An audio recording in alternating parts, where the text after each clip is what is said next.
We're starting. Yay, nay.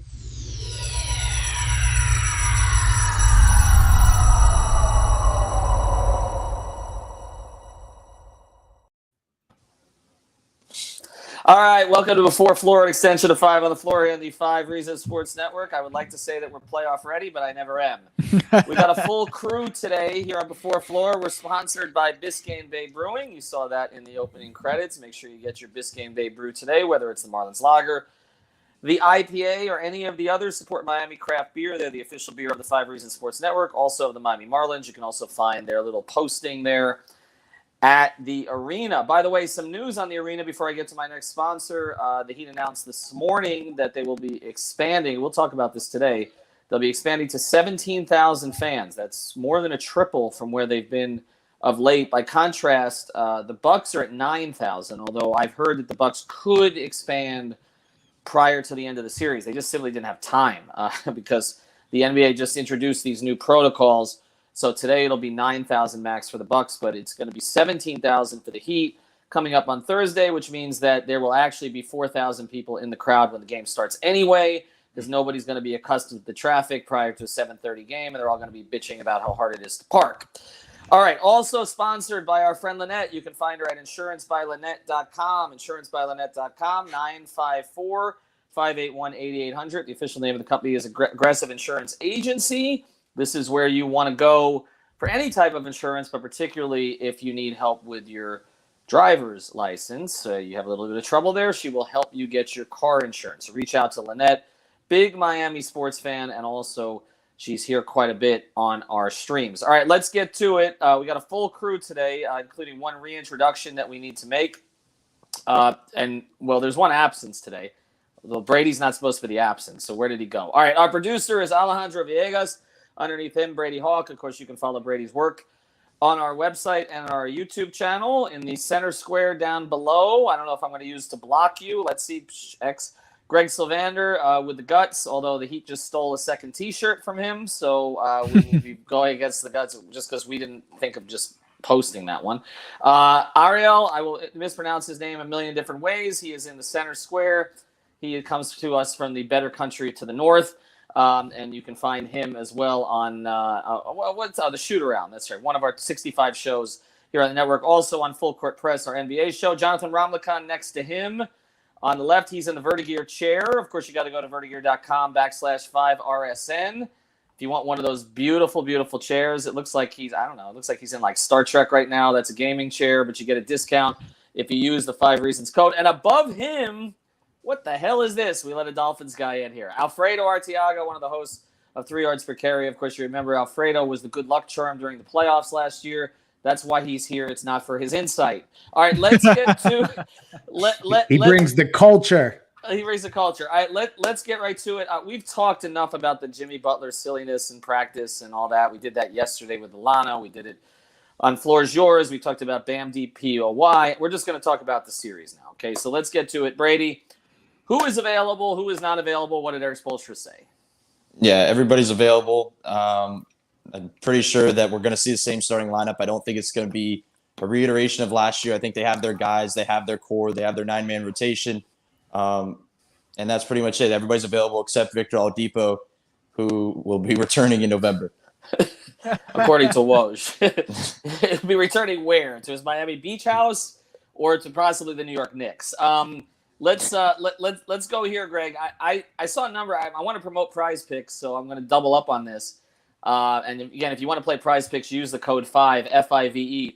Do people around the country realize Kendrick Nunn is starting and that he was nearly a 50, 40, 90 player for the Heat this year? Because I get the sense based on narratives, based on Prize Picks, based on gambling, like nobody realizes he's going to be a factor in this series when he could be like one of the Heat's 2 or 3 biggest factors in this series.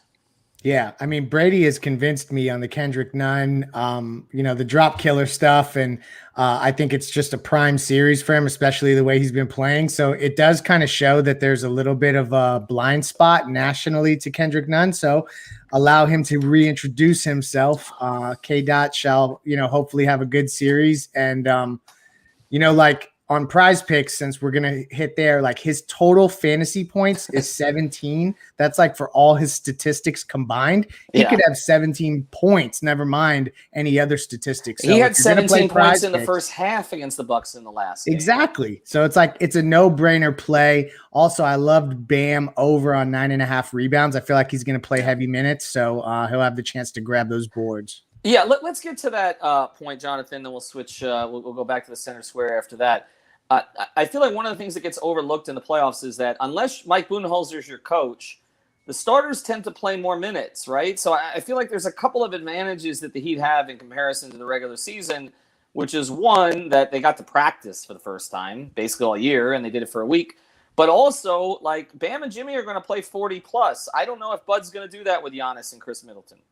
Yeah, it's hard to see Bud making those adjustments right away, right? Because we've seen time and time again that it's taking him a long time if he ever does make those changes. So to see him kind of tinker in his rotation or do something like that so late in the season and, entering the playoffs is kind of a hard thing to see. And like you said, we do have an advantage on that side because we have different ways we can utilize different lineups. If we want to go all defense, if we want to go shooting, we can kind of adjust those lineups and Spo will make those changes. But as for Bud, he's not going to make those changes on the spot. And if he does, I would be very surprised.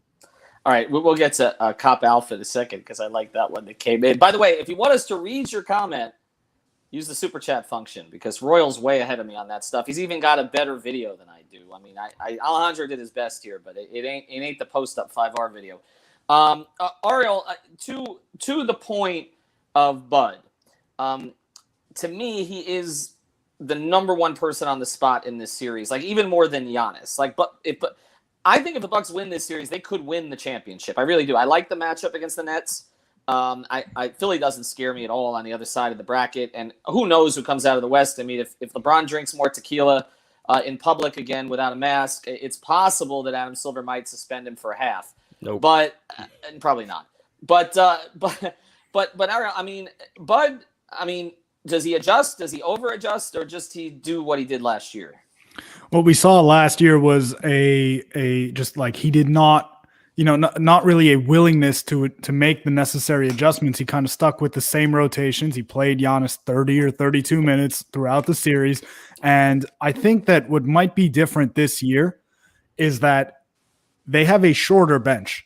Like their bench is not great, in my opinion. Outside of Bobby Portis bringing them a little bit of scoring as a backup big, which isn't really something that they had last year. PJ Tucker coming in and offering them more switchability within their lineups. There aren't and Bryn Forbes. I don't want to that dude scares the crap out of me as a Heat fan. But I don't want to, I just don't really feel like I don't feel like he has another option. Like I feel like he's going to have to play his guys and not go as deep into his bench because, I mean, for every minute that Pat Connaughton's on the court, for example, that's a W for the Heat. The Heat would take that every single time. It lets Jimmy and guys like that hunt switches if that's the kind of defense the Bucks are running, and if they're in the drop, like Greg had mentioned, guys like Kendrick Nunn, Goran Dragic will be able to attack that drop defense every single time. So does Bud adjust? I don't really know. I feel like Spo is the master adjuster when it comes to playoff coaching, and so I think Bud's more of like a this is what we do. We're going to run with it. I believe in it, and we're going to stick it out through the end. Whereas I think Spo is going to be the one making adjustments throughout the series. Alfredo, to that end, Eric Spoelstra has typically liked to play a 9-man rotation, but sometimes it shrinks in the playoffs. So we know who the 5 starters are going to be. Like Brady said, I can't see how you can make any change to what they did, at least at this point. Dragic and Hero are coming off the bench. Dedmon is getting minutes. He hasn't played a whole lot in the playoffs in his career. It all kind of came in one postseason with the Spurs, but he seems perfect for playoff basketball, to be honest. And then Iguodala. So, I mean, he's going to roll 9, isn't he? I can't see him rolling less. Yeah, they're going to have to need energy. So, obviously, they're going to have to roll 9. I really believe in win-loss splits, especially with a sample size of 72 games. And the evidence is kind of clear on the Bucks. They win with high usage from Middleton and Giannis, and they tend to lose when there's high usage on behalf of Drew Holiday. So I would look for Spo to try to induce more Holiday touches, and the only way I can see that he does that is by cutting him loose, just having one guy guard him one-on-one the entire game and not trap him at all. I think Budenholzer could get himself caught into that Spo trap Mhm. And if Drew Holiday's putting up shots and Giannis and Middleton are not, the Heat win the series. Remember, guys, if you want us to read the comments, we'll try to get to some of them. We'll definitely read them with the super chat function. So, that's I got to order pizza here in a few minutes. So if you want to help me out with that, we'll do it because I got to get Sasha away from the Disney Channel. But Brady, we've talked about this at length, what the matchups are going to be. And, the idea is, do you start Bam on Giannis? Do you start Jimmy on Drew? Do you play Jimmy on Drew the whole game? I mean, if you're trying to induce Drew Holiday to beat you, if that's the idea, then who do you start on him? I mean, you're not wasting Jimmy on him then. No, I think I kind of thought Kendrick Nunn would be guarding him anyway. It was kind of a low, it's not a high type of stat that we've seen a lot of numbers with it, but Kendrick Nunn, when guarding Drew Holiday this season, I think Drew Holiday shot 29%. I think it was only like on 9 attempts. But the 3 games, he held his ground with him. And I think that they're going to be just letting, how I kind of mentioned the defensive scheme is going to be Butler and Bam off the ball more often. They're going to be kind of free safeties, roamers, where they're just going to be sending a bunch of traps with Trevor Ariza, Duncan, and Nunn, and then just waiting for them to make a mistake and get out in transition. That just seems the way they go. So I think they start out with Kendrick Nunn on Drew Holiday. I think they start with Bam on Brook Lopez. And I think they can do cross matches with Butler and Ariza. And I think that's the big key because I don't know if it's for sure that Trevor Ariza can handle himself on Giannis. We don't know because Trevor Ariza is such a perimeter guy. But Jimmy Butler is shown to be a pretty great post defender. He's played great against bigger guys. I think they're comfortable putting him on Giannis. It just comes down to, do they want to start him on Giannis when he's their biggest offensive factor? Thank you. What is that, JT Black? I can't read it for the guts comment. So I'll go to Greg on this. Give me, since you have the guts here, but give me the one thing in this series that concerns you the most. If this happens, the Heat can't win this series. Give me the one thing. They don't shoot well enough. There's just, it's that simple. I've said this again and again. Milwaukee's going to allow Miami to take 3-point shots, which, like, to Heat fans, we partially salivate, and then there's a part of us that also says, gosh, let's not throw up an 11 for 36 type stinker, you know what I mean, from downtown. But I really think that it's going to come down to shooting, and it's going to be, I also think, a really big part of just this initial game, because it's kind of a feel-out game, but these teams know each other. If the Heat come out strong from the get-go, I think that there's a mental advantage to be gained there. Milwaukee will also be already be on their heels. And so I really hope that the team comes out with a ton of energy to start, because I think that that's key for today. Alejandro, when you can, throw the Christian Cardis comment back up there from the super chat. Haven't felt this excited and terrified since I found out it was Heat versus Bron in the finals. My guts and my nerves are invigorated at the same time. But again, I don't feel like the pressure is on the Heat in this series, and I don't feel like it's on them in game one, Ariel. Like I feel like most people nationally have written the Heat off this year, and to a certain degree locally have written the Heat off this year, right? 100%. I think almost all of the pressure is on the Bucks. The only people that, might perceive this series as the pressure being on the Heat, or maybe like the Twitter trolls who are calling the Heat bubble frauds. But anybody who's serious about basketball and understands what happened last year and what's happened this year, and what the context is with regards to the Bucks and Bud, and just underachieving in general in playoff settings, all of the pressure is on them. Absolutely. I mean, we've heard the talk about Bud potentially being on the hot seat if they don't at least get to the conference finals. I think that would be an underachievement just based on the amount of talent that they have. I think they need to get to a finals. They might even need to win one. You're coming off of 2 straight years back to back where you had the best record in the NBA. This season, you didn't have that, but that's mostly due to the fact that Bud was experimenting with a lot of different things throughout the year. They switched more and more as the season went on. It might have resulted in some losses, but I think they're better prepared for the playoffs this time around. So yeah, all of the pressure should be on them. And I absolutely agree with Greg that if the Heat go out there and take game one, or at the very least, they punch the Bucks in the mouth in the first half, they're going to start feeling that pressure for real. Before I go to Jonathan here, talking movies, after seeing the Warriors crowd last night, I think the home court will actually play a part. Hype for this matchup and for never ending content. We appreciate that. I mean, I will say this, from being in the arena for the Haslam game, 5,000 people, when you're there, it feels like 15,000. It does. I mean, when there's something to get excited about. So 9,000 in Milwaukee will feel like something. I'm curious what 17,000 is going to feel like in Miami because, again, are they going to arrive on time and are they going to be down 2-0 in the series at that point? Because that may affect it. I haven't interacted with as many Heat fans in public over the past year and a half, so I don't know if they're all as engaged with this team as we are. It's hard to know until you're actually in the building. Jonathan, let's get to the Giannis factor here. For years, people have been saying, develops a jump shot. Oh, my God, who's here? Speaking of late arrivals, you don't have a ticket to this. Basically, but developing a jump shot has been the big thing with him. He's a little more comfortable with the mid-range than he was before. You can't guard him exactly the same way that you did. How does that affect things?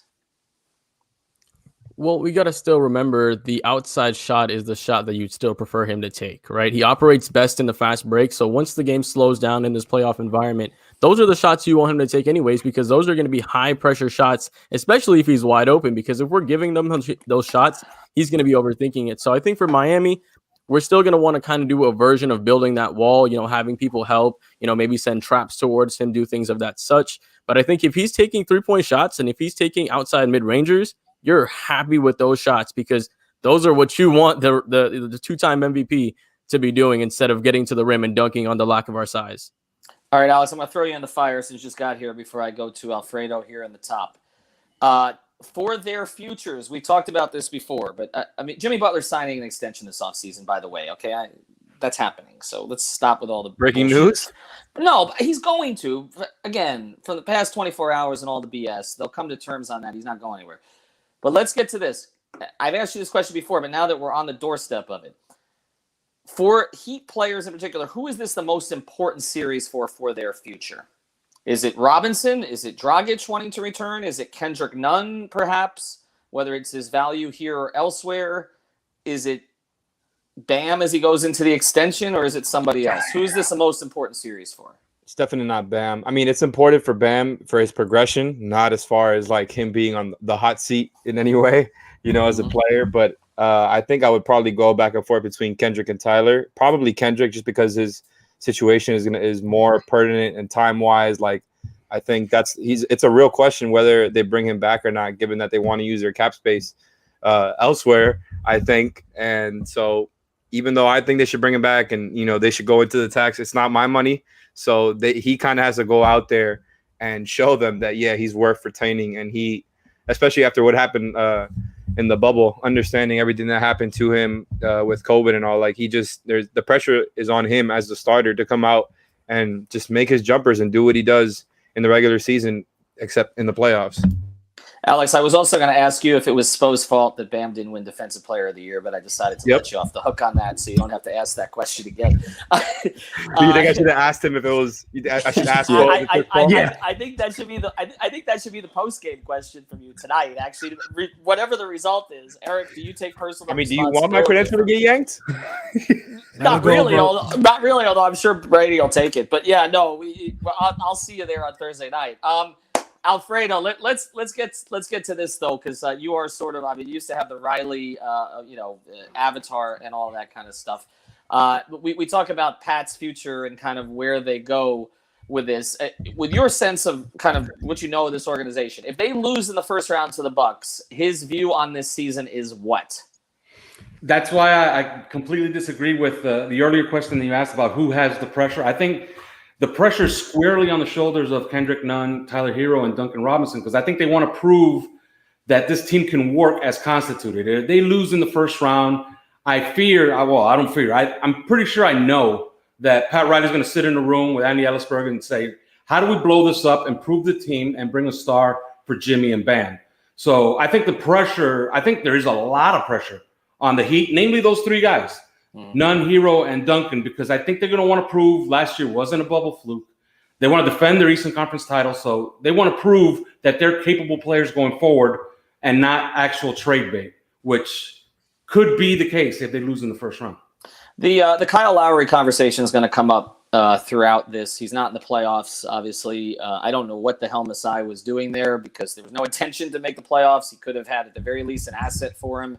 Lowry's going to be well rested when he plays for the Heat. Well, I guess, you look at Toronto, you look at fans up there, they don't expect him to come back at this stage. I guess I'll go to you on this, Greg. I mean, I know you and I have talked about the idea that Kyle Lowry was not supposed to be the prize in 2021. It was supposed to be somebody younger, more dynamic, and all the rest of this. But what do you think pushes the Heat? What in this series would push the Heat to say, okay, we got to just go get him. Just go get him. Is it Goran falling off a cliff, essentially? That would probably be the biggest factor from an encore perspective. And the other factor is that if Jimmy Butler says that I want my dude here, like, then you're just going to do that, because like you have to think about it. Like if you can lock up Jimmy's extension by also doing that. And I know that people may say, well, you don't listen to the player, the front office should make all the moves. Listen, the Heat have operated that way many times. And while I have defended them and been a staunch Riley supporter, I also recognize that you have to listen to guys, especially in this player-controlled league and that kind of climate. So I just think that ultimately maybe not much in this series actually will be the precursor. I think Lowry is something Jimmy wants no matter what takes place.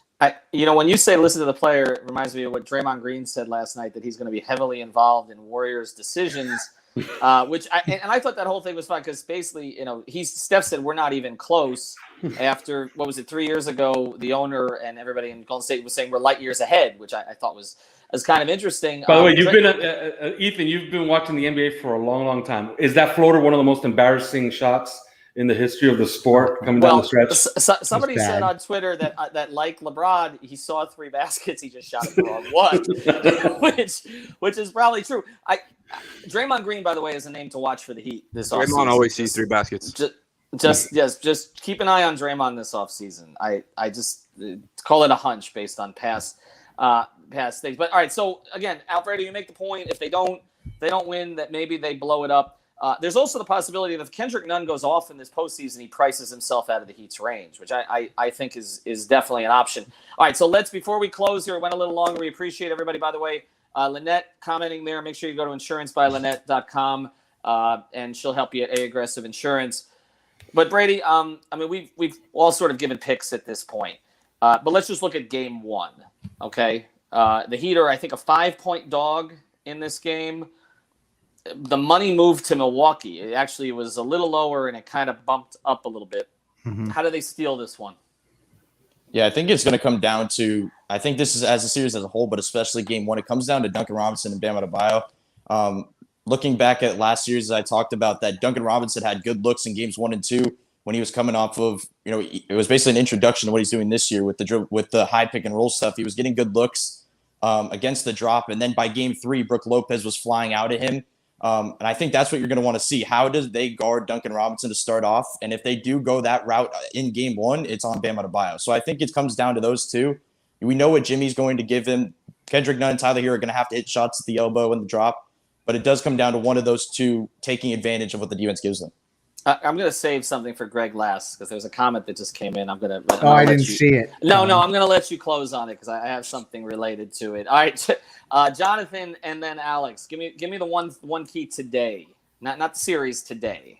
I'm going to want to see Kendrick Nunn play really well today. I think this game is kind of built for him. Last year, he missed the playoffs. He was kind of on the outside looking in. He was the odd man out. He wasn't able to get his time.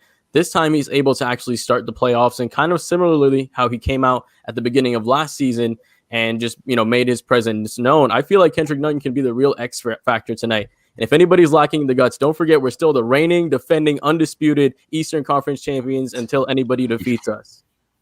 Undisputed. I don't know about undisputed. It's factual. It's literally factual. I know. I'm with you, but go ahead. By the way, you can get this on our site. Go ahead, Alex. To me, we know that both of these teams give up a whole lot of threes, and it's going to be a shootout at times. But that's not going to be my key for game 1. They're on the road, and like everybody has said, you kind of want them to punch Milwaukee in the mouth and see how they react. And I think in order to do that, turn them over and control the pace of the game. The Bucks play a lot faster than the Heat, and I really do think whoever controls the pace, and if the Heat really make them work on the defensive end and get a couple turnovers early on, just kind of something to, break their spirit a little bit, I think that would be really nice. Number one thing I want to see, and then I'll go to Alfredo and Ariel to close on this thing. I want to see Jimmy in the post more in this series. I particularly if Drew's on him, you at least put Drew in a position where he can't wreak havoc. Punish on the his perimeter. ass. Put him in the post. Okay, I don't want to put Drew in the post. I'm not gonna lie to you. Put just Jimmy whoever will it eat is, his ass alive. whoever it is, put him in the post Don't get and me play started. out of the post. Force some foul trouble early or some plays out of that. Okay, I want to see that more than I want to see all the DHO stuff. Alfredo and then Ariel, give me the one thing today. Brook Lopez has to be absolutely useless in this game today because if he's any kind of factor, I think it gives the Heat too much to worry about. On the Heat side, Kendrick Nunn's going to have to be really aggressive because they're going to give him opportunities. So if he's shooting and he's hitting, they're going to have a good first half, and if they have a good first half, I think they win this game today. Ariel? Alex went exactly where I wanted to go. I think it's all about controlling the pace of this game. The Heat are the second slowest team in the NBA in terms of pace, and the Bucks are the second fastest team in terms of pace. The interesting thing is they're 20th in the league in forcing turnovers. The Bucks are. So it's not like they force a ton of turnovers, get out in the fast break.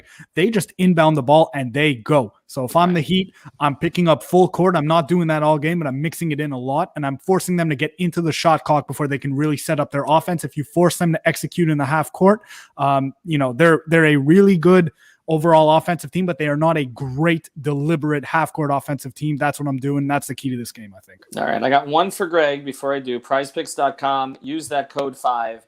Greg, I know you're always you're searching for whales out there. Give me the one series in the NBA that you're watching from a Heat perspective. In other words, if something bleeps up with this team, Riley can pounce in the summer. Whether it's by trade, free. I know there's not a lot of free agents. Traders. Is it the Clippers? The Clippers is the easy answer.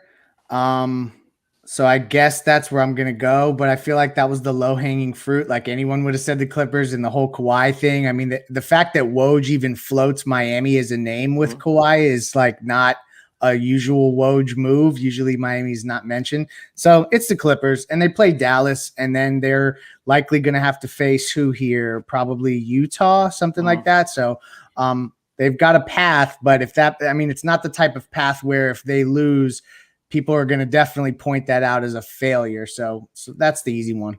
By the way, Josh Richardson is coming off the bench with Dallas. He may be a really cheap ad for the Heat in the offseason. Just something to watch. There's not or going to be John Collins. That's another one. That's another one in Atlanta. If New York sweeps Atlanta or some shit happens that just doesn't look like you're going to pay Collins, that's another guy. Right. And, of course, we saw the Justice DNP, so we're sorry, Justice not better. We got through this entire episode, by the way, without mentioning Tyler Hero. Did we? That's remarkable. I mentioned him once as a guy that has a lot of pressure. Alex did in terms of taking advantage. He's going to be the best guard on the Heat's roster this series. Let's see. But it's fans in arenas. It's interesting where that's come from a year ago. So with we're not going to Tyler mention the scoring Wizard series. 37 in the Eastern Conference Finals. What's that? We're not going to mention the Wizard series. I thought somebody was going to mention the. You talked about in terms of the Heats. They're expected to lose. That's the biggest accomplishment they've had over the last 5 years. Real is never leaving. They got confetti dropping in Washington. You said now that he made it to the playoffs. It's done. It's over. That dream is dead. You know why I agree with you on that? Because I don't think Beal wants the pressure on him, and I think Russ is coming in. Russ has come in and become the lightning rod there, and so I think Beal's cool now. Starters are out. It's fine. What are the starters? And we'll go. They're the regular starters, and your inactives are Oladipo and the guy's name that just arrived, and I can't pronounce it. Omar. 7. Yep. You're at 7. Yes, sir. Those are your inactives. So we have a shot at Haslam and Okpala minutes. Whoopee. All right. Check out our sponsors, insurancebyLynette.com. What's that, Jonathan? There's a dono we didn't get to, I believe. What's that? The Christian Cardus dono. It's $199. Appreciate it, brother. In what world does Iggy go to Golden State Warriors and Dre leave? Did we get to that dono already? Probably. We did not, but I can do it in one sentence. Yeah. Go ahead. They have a lot of team options, which they can opt in and then use as above the cap. And that would be the exact type of scenario where an Iggy team option, a Goran team option, there's many others. I think 2 others. That's the way to go. Yep. I like I said, watch Draymond. They missed out on him. They knew they missed out on him. If they'd listened to the column I wrote the day before the draft, they wouldn't have missed out on him. All right. Have a good one. Post up 5R after the game. Alex and Brady on the calls. Me and Greg and Alex and others all this on 5 on the floor. Well positioned. Alejandro's got you from here. to be ready for this time of year? How would you say that this year prepared you for this time? We're ready for anything.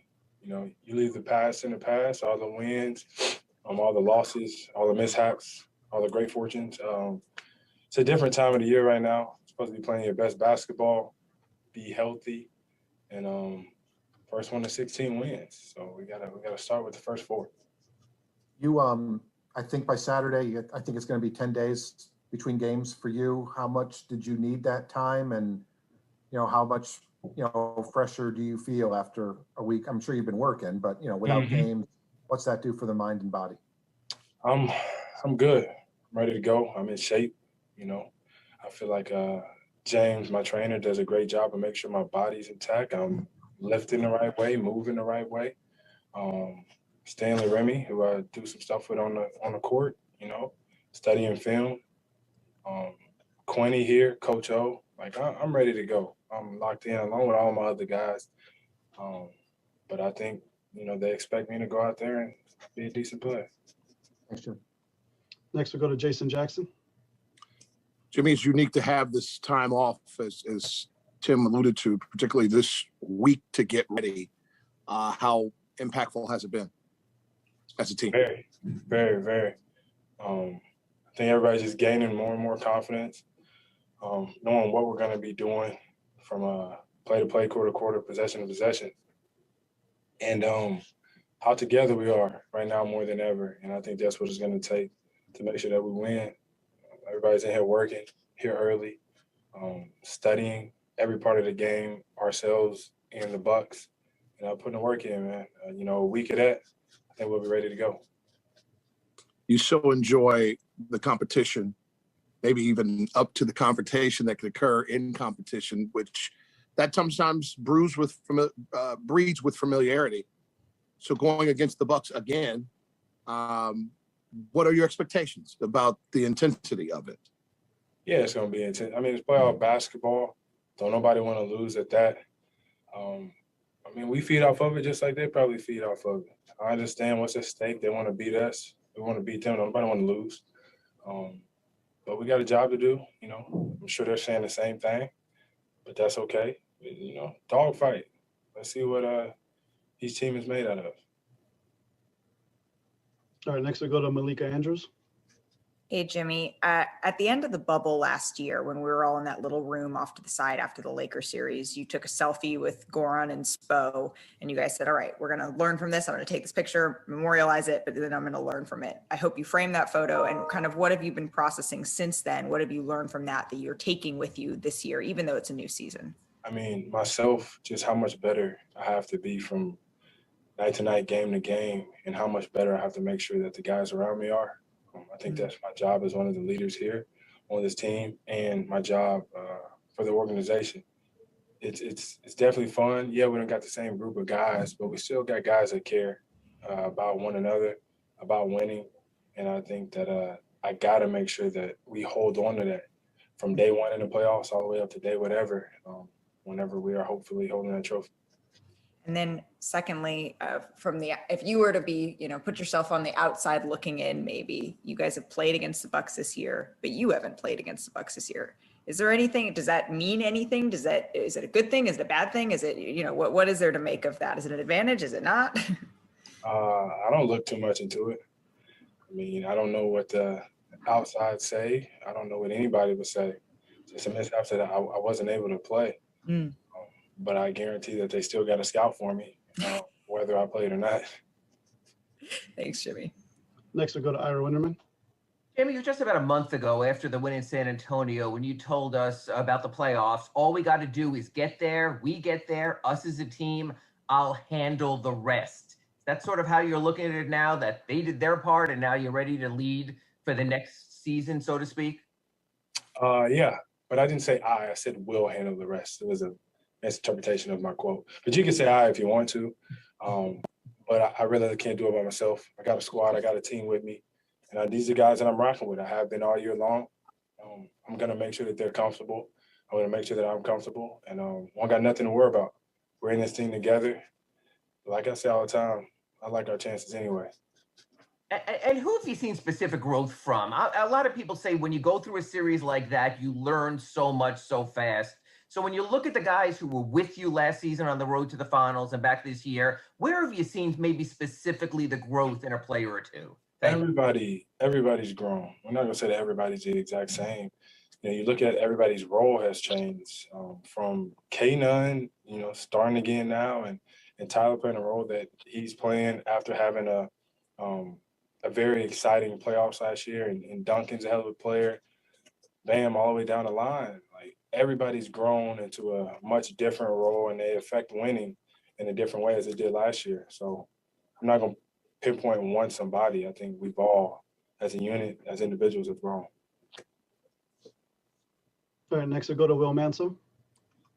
Jimmy, I know you referenced earlier you don't really pay much to the outside attention, but there's this term used often, especially postseason, obviously what we did in the finals, of playoff Jimmy, and the media and the fans use that term.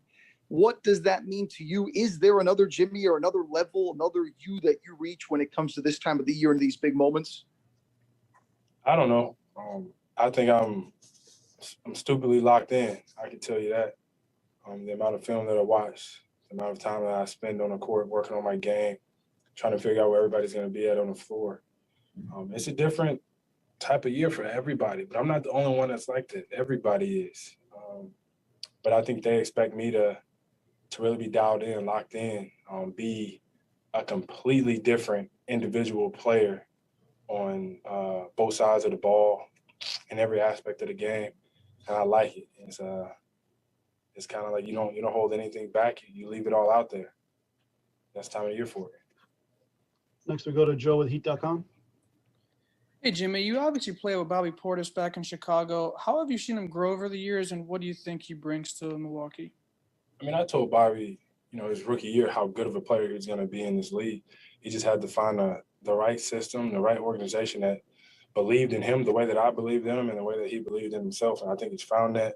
The role that he played for them is key.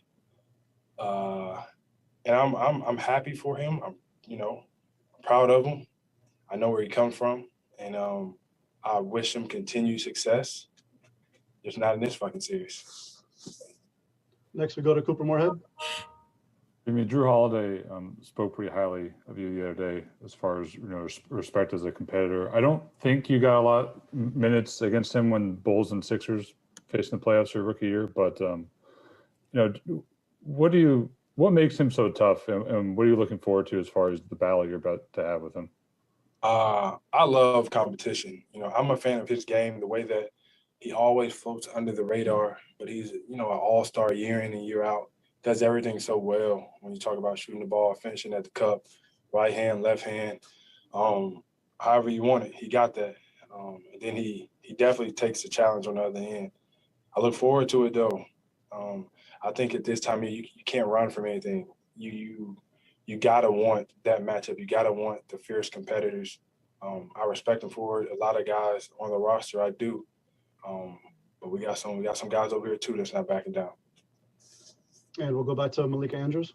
Just one more for me, Jimmy. Last year, you tasked yourself with making sure, even in the toughest of circumstances, that you brought levity and joy to this team between the coffee and, Goran Zoran. And how has that manifested this season when it's been another tough one for you guys?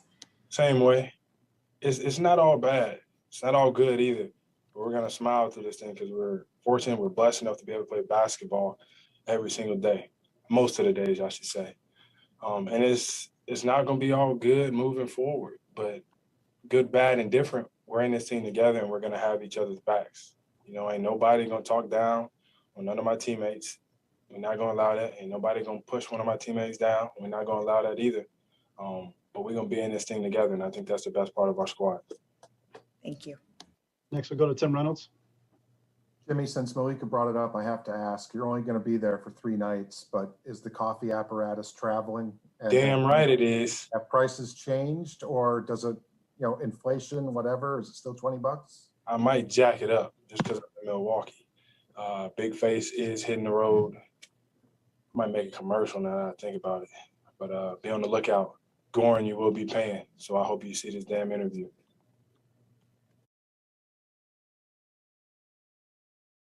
All right, that was Jimmy Butler talking about this series against the Milwaukee Bucks. We have the starting lineup for the Miami Heat tonight. As Greg mentioned earlier in the pregame show, it's going to be Kendrick Nunn, Ariza, Jimmy Butler, Bam Adebayo, and Duncan Robinson. Nunn, Ariza, Butler, Adebayo, and Duncan Robinson, the starting five for the Miami Heat tonight against the Milwaukee Bucks. Let's go ahead and listen to the shoot around quick pregame show that the guys do. Ariel and Gadiel, they always give us their shoot around, a little quick analysis, and so let's give them a chance to talk about this particular game that starts the series against the Milwaukee Bucks. Shoot around. Today is the day. Heat Bucks, game 1, 2 p.m. Eastern time. Ariel, how are you feeling for this game? Pumped, man. I can't wait. I woke up, I found my guts. I remembered everything from last year's playoff run. I hope we get something similar. I cannot wait for game 1. I'm super excited. We haven't seen Jimmy Butler against the Bucks this year. Last time we saw Jimmy Butler, he was going at Giannis one-on-one, and he succeeded in doing so. So we'll see what happens this year. But talking about this year's series, what would you define as the single X factor, whether it's a player or a scheme or whatever it may be, for this game? I'm going to say you want to slow the Bucks down and force them to play a more deliberate style of half-court offense. They're second in the league in pace. They're the number 1 scoring team by points per game, and they're 5th in offensive rating. So, they like to inbound the ball and go fast, get into their offense quickly. So if I'm the Heat, I extend my defense full court, pick them up full court, flow back into a zone or a man or a switch, whatever the defensive scheme is, but pick them up full court, make them go into the shot clock to set up their offense. I think you can slow them down if you force them to really have to execute in the half court. They are a good offensive half court team, but they're not a great half court offensive team. Yeah. Of getting to winning. I'm wondering if anything has changed or what you've learned in that time that you're going to apply this year. Nothing, just take it day by day, try to get better. Try to stay locked in, try to stay in the present. And, I know when the time is right and, I'm going to be able to, focus in whatever I can do to, help my team win. Is there any added motivation for you after what happened in the bubble against the Miami Heat last year? For sure. Nobody wants to play not to win, and then the beaters last year, 4-1. Obviously, we have everybody in the team have a little bit of extra motivation, and we want to be the team that advances to the next round. And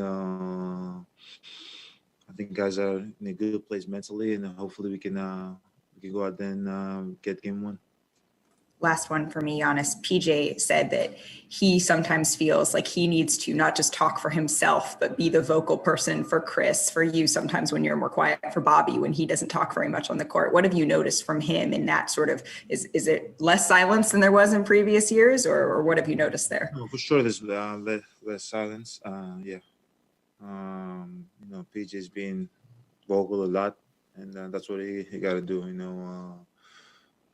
He's a vet. He's been around. He's been in those situations more than others, and we need him to keep doing this. But everybody leads in a different way. And some people are vocal. Other people lead by example. Other people pull players on the side more. But no, he's doing his job. He's doing really well. Thank you. Zora?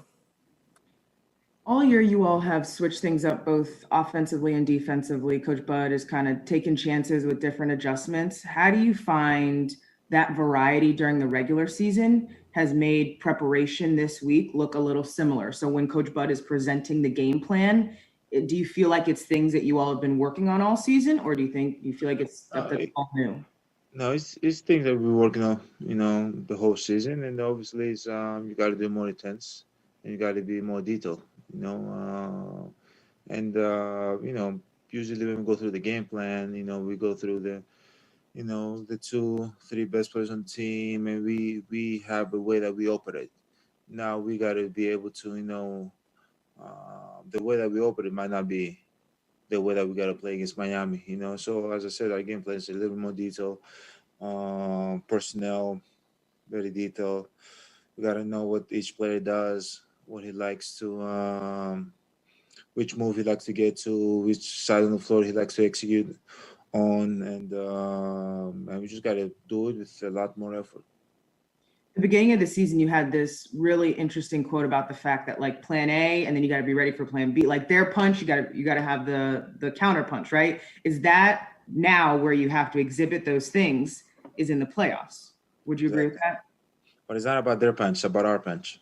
Our punch was the regular season. It was the first punch. Now we got to be able to have a second punch, and that's what's gonna make us great. Hopefully, we prepared enough in the regular season and put ourselves in a position to get better and build good habits throughout the regular season, and now we're able to execute the second punch, which is basically you just gotta do what you do with more effort. Don't expect anything from the referees, don't expect anything from our opponents, or don't expect things gonna go our way, because probably doesn't.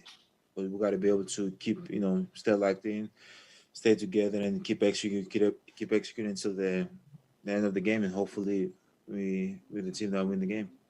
This season, you've been very open about the fact that you're in a good like mind space, right? And just the way that you're attacking things. And you weren't necessarily looking for wins and losses. It was about good habits, and you weren't getting too high, too low, etc. Does that continue? That Giannis, you bring that Giannis into the playoffs? Yeah, that's me.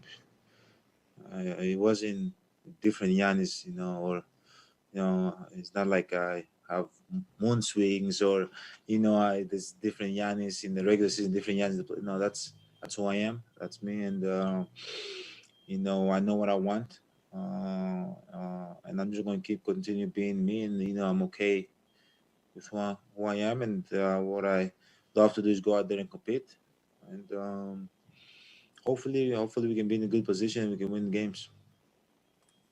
Eric Name. Hey, Giannis. After pretty much every game when I talk to Drew, I ask him questions about defense. Obviously, I like talking basketball, and Drew likes talking defense. I know you guys didn't have the same pickup runs that you might normally before a season, but could you tell me about the first time Drew defended you in a pickup run? Usually we're on the same team, but we probably played played one-on-one early in the season, right before training camp, and you cannot play around with the ball with him. If you start playing around with the ball, he has great hands. He's gonna poke it away. He's gonna strip it away. You just gotta be solid, and the way I am, I gotta just be big with him. I have this saying that I have in my head: be big, because whenever it's a smaller player than me is guarding me, I just want to be big, be long, being able to shoot my hook, or just rise, get to a spot, rise over him, and just be big. But like as I said, if you play around with the ball with him, he's going to get it. He's going to get it. Were you surprised how little he moved, like the first time you tried to back him down a little bit? Because he doesn't I've seen LeBron not moving. He doesn't move. He just gets underneath you and he can't move. He got great legs. Got great legs. That's what I'm saying. You gotta be big with him. You cannot try to be more physical. Use more power than him. You gotta be big. You gotta get to a spot. You gotta rise up. You gotta shoot your hook. You gotta move him a little bit. Shoot your jump shot over him. You gotta go quick. But he's really, really good defender. Great defender. I was talking to Drew and PJ about how much the Heat move on offense, that they just cut all the time. And I think the stats show that they cut more than anyone else in the league. How different does it feel when you play them with how much they move, and how difficult does it make it on defense to defend? Obviously, it makes it a lot difficult. Just keep moving, setting back pick, cutting, setting back pick, going for the ball, setting flares, DHOs, coming down, swinging into side to side, delays action. But it just reminds me of the Boston Celtics a couple years ago, 2 years ago, the way they moved from side to side. And as a team, you gotta play 48 minutes. You cannot play 38. You cannot play 42, not 44. You got to play 48 minutes in order for you to beat them. And you got to bring your A game as effort. It's not about The game's not going to be about us, bringing our A game. Offensively is going to be defensively, being able to keep them in front, being able to not let them go downhill for the lobs that they like or the second side threes that they like. And offensively, we're going to figure it out. But at the end of the day, we got to bring our A game defensively, and our effort got to be really high. What do you kind of think about the way that, like, what's the one thing that sticks out about how they defend you? Like, everyone has a game plan for you. We've seen a million of them, and we've talked about a million of them. But kind of what sticks out about the way that they defend you? I think they're very disciplined defensively, and they just keep bringing crowd and crowd. Like they don't stop. That's why I said they're disciplined. Post ups, the double team, early transition. They are building the crowd in front of me. They try to strip the ball whenever I spin. They're right there. Try to be physical. They just try to make everything tough, not just for me, for everybody. But at the end of the day, you got to keep playing through it, and keep finding your teammates, keep making the right pass, and just keep enjoying the game and just be able to be out there and compete. Jim Ozarski. Giannis, to look back briefly on the season, since we haven't spoken to you since then, how did you feel your year went? You were so process driven. Various times you'd work on some things with Josh pregame, maybe unveil it, a week or two later in a game, as you said, to try to apply what you're working on. How did you get a chance to reflect a little bit on that and how that went for you and how you did? Personally, how my season went? That's the question. Basically, yeah. Been good. Improved a lot of areas in my game. More confident in a lot of areas in my game. That's pretty much it. That's I don't try to that. It's over with. The season is over with. I'm just trying to focus in the playoffs, and the season was good. I was happy. I enjoyed the games I played with my teammates. Enjoyed the wins we get. Enjoyed the losses we had. A lot of up and down for me and for the team, but I think overall it was a good season. We built great habits. We enjoyed it, and now it's go time. Well, you mentioned confidence going into the playoffs. So kind of knowing that teams will try to do the things they've done in the past, prevent you from getting to the rim, maybe give you some of those outside shots or those threes. I guess has the year set you up for that, I guess, knowing going forward here that I don't know, Jim. We'll see. And I don't know. I'm in a good place mentally, physically. Now the result is what's going to determine that, correct?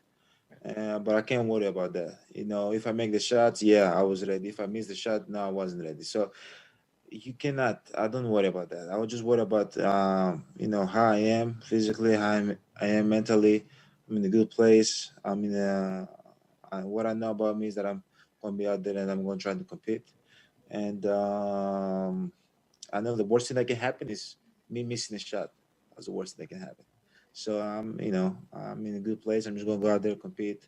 Hopefully the season, made me create good habits and made me ready for the playoffs. And if it didn't, it didn't. There's nothing more into that. Finally, for me, there's that kind of that saying, you don't know what you don't know, right? You wouldn't know what an Eastern Conference feels like until you're in one, until you've been to one, and those types of things. So I guess the last couple of years, what can you maybe draw from that sort of pressure or microscope as your status has risen? People pay more attention to you, whether it's teams going to follow you because they want you to shoot free throws later. They want you to have, you know what I mean? Like, what can you draw from that as you go into this playoff? Just try to learn as much as possible from the previous playoffs run that I had and we had as a team. And as you said, pressure. I believe in that pressure is earned. If I wasn't who I am today and I didn't work as hard as I work and I didn't focus in the game and didn't love the game and didn't compete the way I am, we wouldn't be talking about pressure. So pressure is earned and I love it. I'm out there, I want to compete and I want more pressure because the better I get, the more pressure I have. And as I said, I'm in a good place mentally, good place physically. All I care about is competing and learning from like everybody else in this world, learning from the past. Playoff runs we had, and hopefully we can be in a better position this year. Thanks. Steve McGargy. I'm just wondering, only about a handful of you were part of the playoff roster last year, and I'm just wondering, the group you have with you now, how well suited do you think it is for the postseason, particularly maybe compared to what y'all brought to the playoffs the last couple of years? Oh, the results going to talk for themselves. If we win, we're better. If we don't, we are the same as last year. But at the end of the day, we have a great group of guys, that they're ready to compete, ready to enjoy the game, ready to put everything out there, for this team. And as I said, I love where we are as a team, and hopefully we can go out there and put everything together and be the team that advances in the next round. Martenzi Johnson. Giannis, you're one of 9 players either born in Nigeria or had a parent that was born in Nigeria that's going to be in this series between the two teams. What does that mean for you to share a court with so many people who have a shared heritage as you? There's going to be 9 players that were born in Nigeria. Either born in Nigeria or their parent was. So 6 on the Heat, 3 on Milwaukee. Wow, that's amazing. That's amazing. That speaks a lot of the talent, that comes from Africa. But yeah, that's amazing. And then Bam is obviously one of those players. What's it like to share a court with him, being that his parents are from Nigeria as well, but then also he's done pretty well with defending you as well. So what's it like playing with him or against him? Playing against him is obviously it's tough, challenging. Obviously, he plays with a lot of effort. He goes out there and he competes and try to put his team and himself in a position to win. And so always going against guys like that is always tough. But at the end of the day, you got to love the challenge, because that's what basketball is about. That's what life's about, seeing the challenge and facing the challenge and trying to overcome the challenge, So as I said, great player, great defender, and he definitely is a big part of, what the Heat are right now. Thank you. Stephen Watson. Hey, Giannis, hope you're well, man. It will end up being 730 days from the time that you guys last played a home playoff game to Saturday. What do you think that's going to mean to the fans, knowing that they're going to be at 50% capacity, the opportunity to watch you guys play, and also for you as an entertainer, how much do you think you're going to be able to feed off of that crowd energy? I'm just happy that we're able to, perform at home in our fans, and hopefully they can enjoy the game and cheer for us. But as an entertainer, I'm not thinking about that. I'm thinking about how I can get the job done, how I can be locked in what I gotta do to help my team win, and hopefully in the process of doing that, I can entertain some people too. And but I'm always happy that our fans are able now at 50% capacity, they can come and watch us play because it's been a while. And one quick follow-up about the fans. One thing I've always wanted to ask you, I think one of the most special things about you as a player is when you give your shoes away to fans. How do you decide when you are or aren't going to give your shoes away? And is there a special reason why some kid might get it over another? Or if I'm a kid trying to get a shoe from Giannis, is there a little strategy involved there? There's no strategy. It's just, it goes by feeling. I see a little kid in the crowd, cheering, and I'm like, okay, I'm gonna make that kid's night tonight. That's all. But there's been a lot of people that have come up to me and say thank you for giving the shoes to my nephew you made this year, and that sticks with me. And we're talking about a year later.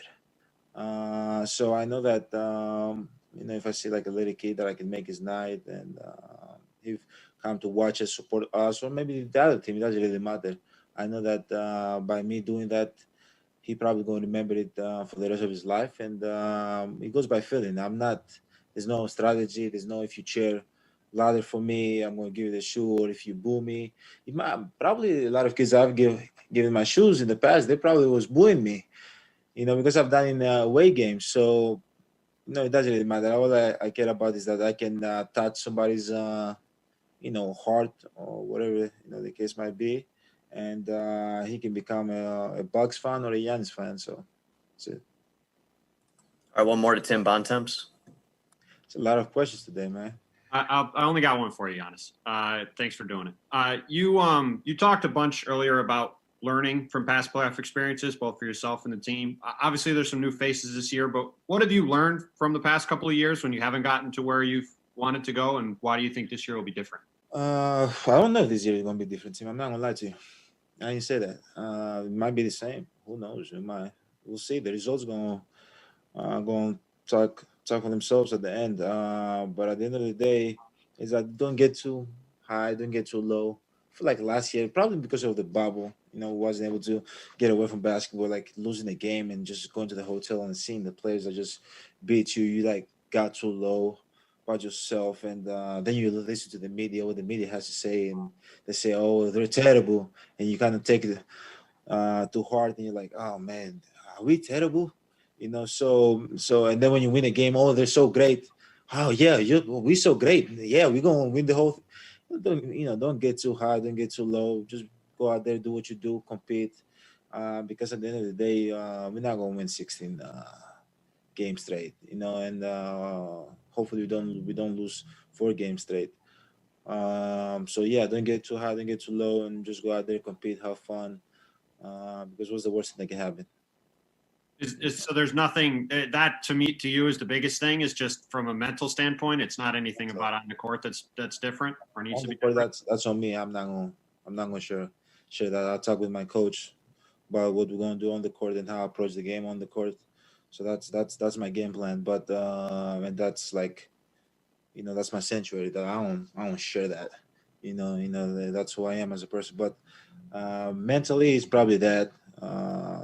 The intensity is high. The crowd, fans get involved and all that, and the media. Don't get too high, don't get too low. Just go out there, compete, and we'll see what happens in the end. Thank you. Thank you, guys. All right, that was Giannis Antetokounmpo before the series against the Miami Heat. Thank you to all of you that are joining our pregame show. The game is set to start in about 13 minutes, so we're going to continue here with our pregame show. This is a starting 5 for the Miami Heat: Kendrick Nunn, Trevor Ariza, Jimmy Butler, Bam Adebayo, and Duncan Robinson. Kendrick Nunn, Trevor Ariza, Jimmy Butler, Bam Adebayo, and Duncan Robinson. That's the starting 5 for the Miami Heat. So let's go ahead and continue listening for the players. Let's go ahead now with Bam Adebayo and see what he said about this particular series in the first round of the Eastern Conference against the Milwaukee Bucks. Mm-hmm. My hair is not good. Just get it out of your system now. My hair is not good today. There you go. Like shit. All right, whatever. Having a few days to practice. I know practice isn't always something yay to get excited about, but having a few days to practice, what can it mean for this team? It's all about the daily items of improving, working on small stuff, and then just being able to just get in the gym. I look at it as an opportunity to always get better. It's so cliche to say that there's a switch to flip, before from regular season to playoffs. You guys played in a lot of games that mattered down the stretch, trying to get out of the play-in, trying to get whatever the best seed you could. Do you feel like that switch has already kind of been flipped, or can you not replicate it until you really get into the playoffs?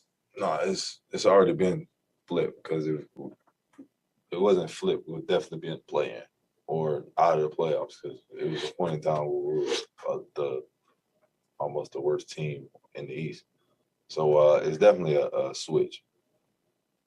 Do you remember those days?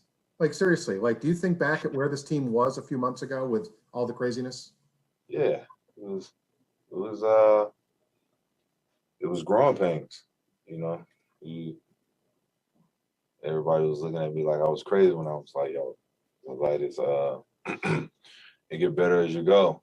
And you know, everybody was saying like we're not gonna make the playoffs, this, that, and the third. But I feel like my team and the staff did a great job blocking out the outside noise and just really putting our heads down and honing in on trying to just stack wins.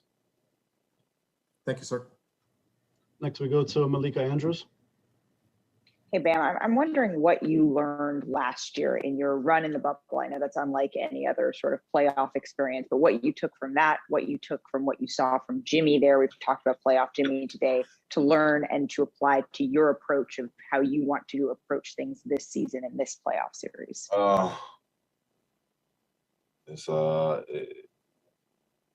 It was definitely different in the bubble, but for the most part, it still was the playoffs. So what I took from it was every possession really matters. Like really thinking about it, one thing in the first quarter, something go sideways, it could cost you the game, and you're not even thinking about it until like, dang, that was like the switch point, or that was the deciding factor, or I could have dove on the floor for that loose ball and we would have got that possession. So that's the thing that I learned about the playoffs. Every possession really matters.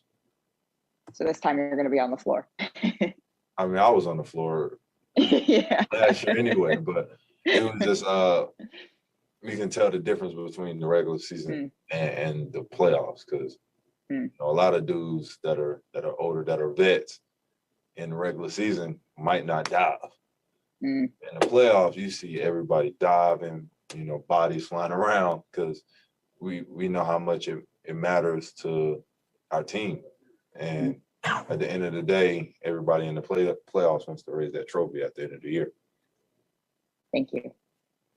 Next, we'll go to Ira Winderman. Hey, Bam.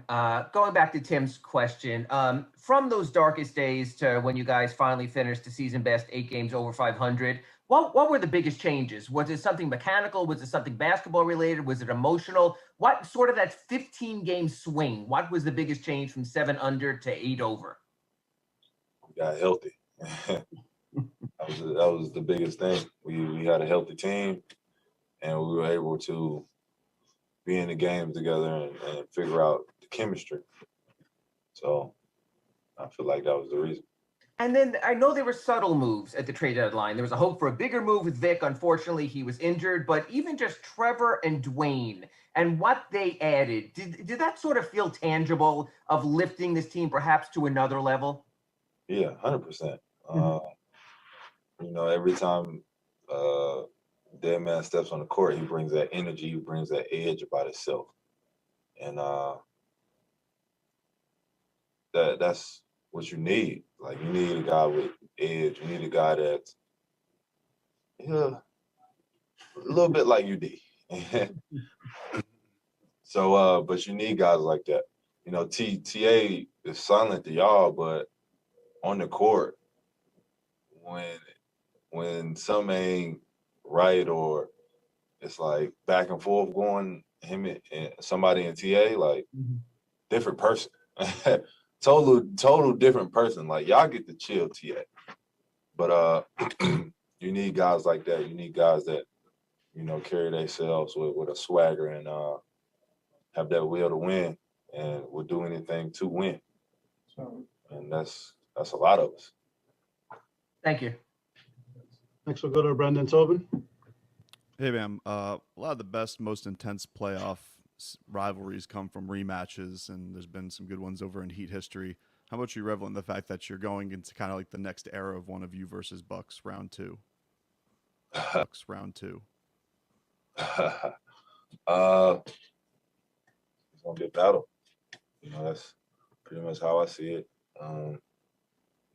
They're definitely thinking about last year, and you know, they want their get back. Like, it's not a surprise. Like, it's not like a secret. Like, so best thing for us is to bring our intensity and, you know, show up. Next, we go to Anthony Chang. Hey, Bam. Obviously, we don't know how the Bucks will defend you once the series starts. But last week's matchup with Milwaukee, they really dropped off of you, which is not something you've seen much of this season because you've been able to hit the mid range, consistently. What I guess how does your approach change when you see that type of defensive coverage when a guy's playing that far off of you, and why do you feel like you're better suited against that coverage maybe than you were a year ago? Just watch film. I'm starting to become a film junkie. I'm starting to really get into film, and it's starting to become like a real skill.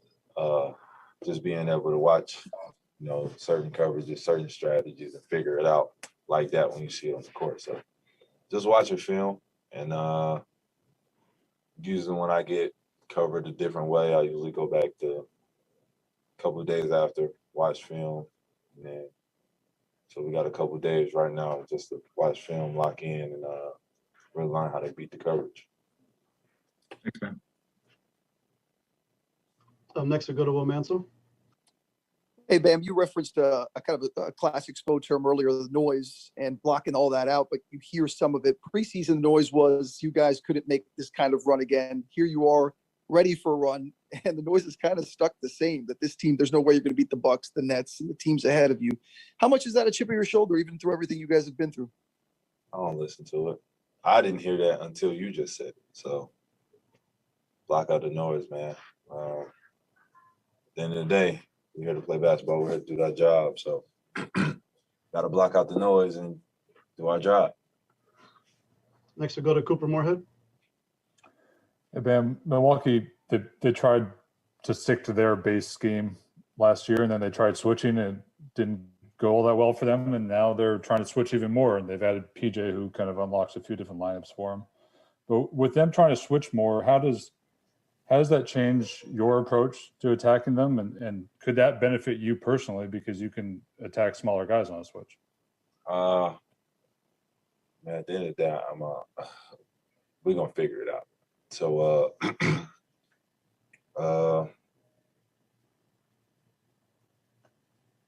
with the switching, I mean, we built so many habits off of, being guarded different ways that, we see a certain coverage and we can adjust. So it'll be beneficial for me because of that switching, the pocket pass, and then I get to make plays.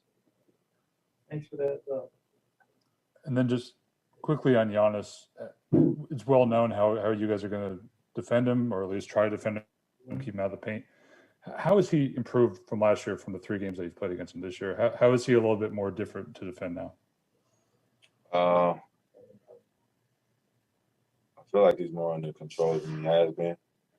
So that's the one thing that I've noticed. Next, we go to Mike DePasquale. Hey, Bam, good to see you. Thank you. You mentioned just a little bit ago about the bubble. Not playing in a bubble this season, being able to watch film, practice. Is there a comfort level going into these playoffs as you normally would in a season compared to last season?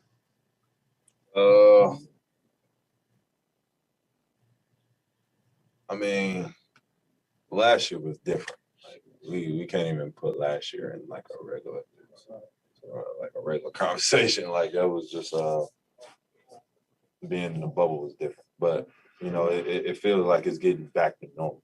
So it's gonna feel different. Like we made the playoffs my rookie year, and my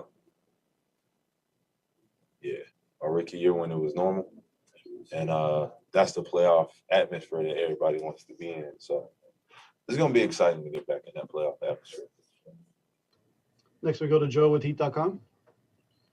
Hey, Bam, I have an off-court question for you. With Africa Day coming up on May 25th, I wanted to ask you about your heritage. I read how you didn't really know much about your Nigerian roots until the age of 16. So how fulfilling was it to learn more about it, and what was that whole process like? It was something that I was nervous about because, my father wasn't in my life.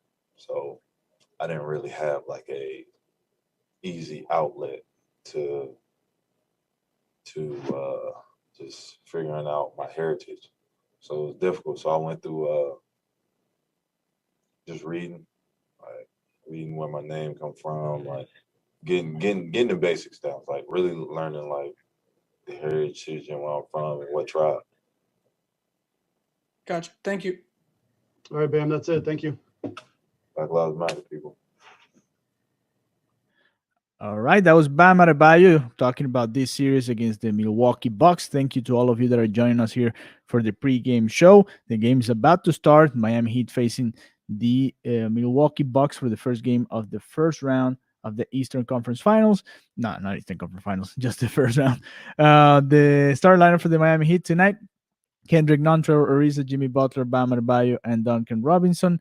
Kendrick Nunn, Trevor Ariza, Jimmy Butler, Bam Adebayo, and Duncan Robinson. Since the game hasn't started, let's go ahead and keep continuing listening to the Miami Heat people here. Let's go ahead now with Duncan Robinson, and then we'll stop as Duncan, soon when as you the look at game the starts. series and sort of look what's happened against the Bucks, do you take it as they're a different team than you played in last season's playoffs, or do you sort of figure you have enough of a read because you also played this new roster 3 times this season? No, I definitely think they're a different team. It's a different year, obviously. I think, for example, 2 of the times we played them was so long ago earlier in the year. I think even since then, they're probably a different team, and we certainly feel like we're a different team as well. So, thinking that, whatever, something's going to happen in this series because of what happened last year is truthfully, it doesn't really matter. This is a new year, a new opportunity, and we just gotta control what we can control and go out there and do our best to do our jobs. Thank you. Next, we go to Malika Andrews. Hey, Duncan, kind of looking really big picture for a second. This has been almost like 2 seasons in one. It's just been something that's so continuous, especially for you guys going so deep into the bubble. Oftentimes people talk about vets needing to rest in the off season, but for young guys, that can be so pivotal for development. We see body shifts, we see changes. What have you had to do to kind of make up for that? And what has that been like to just have it be one sort of continuous season without that extra time to grow? It's certainly been a challenge. We're not the only team going through it. We're not the only group of young.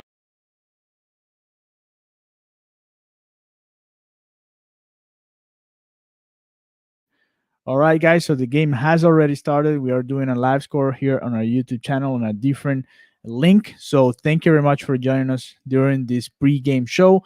The Miami Heat's winning already 6-2 with 9 minutes, 40 seconds to play in the first quarter. A couple of threes to start the game for the Heat, who started 6-0, and now the Bucks are down 6-2 now in the beginning of the first game of the Eastern Conference first round. So thank you very much for joining us. Again, we're going to be doing a live score in a different link. We might do it in the same one for the next games, so you guys don't have to move from one to the other one. But thank you very much for joining the 5 Reasons YouTube channel. Remember to subscribe, to give it a thumbs up, to give it a like, to leave a comment, whatever you like, to help us keep growing this channel. And this is for you guys. So thank you very much, and we will see you soon here, because we're doing the post-game show as soon as the game's over. And if you want to just hang out with us as the game's going on, go ahead to our different streaming here on our YouTube channel. There's the score going on, and we're going to be talking about it as the game goes on. So thank you very much, and we will see you soon here in the 5 Reasons YouTube channel. Bye-bye.